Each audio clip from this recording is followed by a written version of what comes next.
Hello and welcome to, well, a mess really, but another AIC Productions video.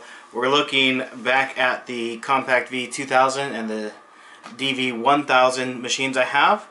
We're going to be installing some Linux, hopefully on these guys.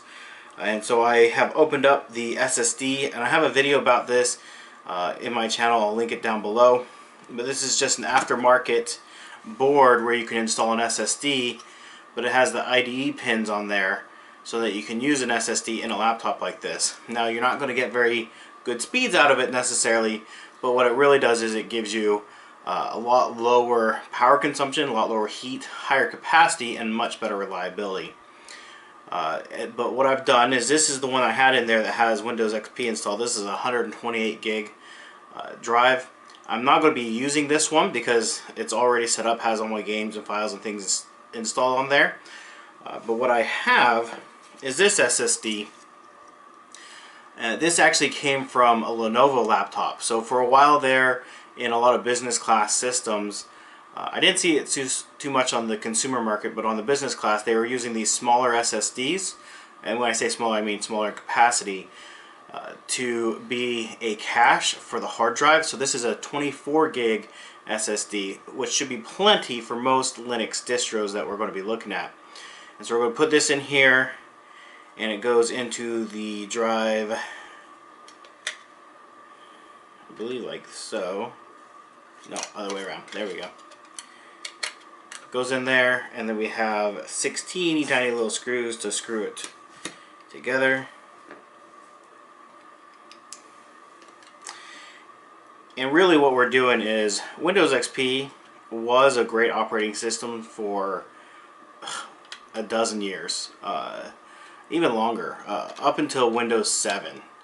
Windows Vista really wasn't a good replacement. It was kind of a bad operating system. It was really unreliable. It was really system resource hungry.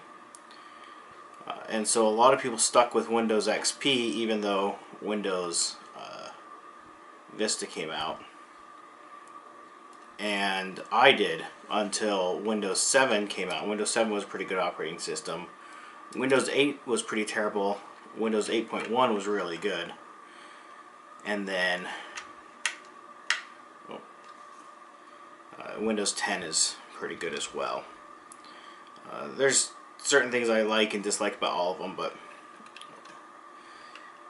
what we're wanting to do, because Windows XP anymore is not great, not because it's not a good operating system still. I feel like it's still a fairly decent operating system. It just is no longer supported with any modern application you want to use, like modern web browsers. You can't get a modern web browser to work on there. It's also pretty resource heavy for the system, and I know you can get Linux distros that are a lot lighter, have a lot lighter requirements for the system, and so we can get those installed on there. And so now we have the SSD we're going to use. My only complaint with this is it's just a hair thicker than these drives. And so it fits, but just barely. It's a bit of a tight fit. So we're going to be looking at a few different Linux distros.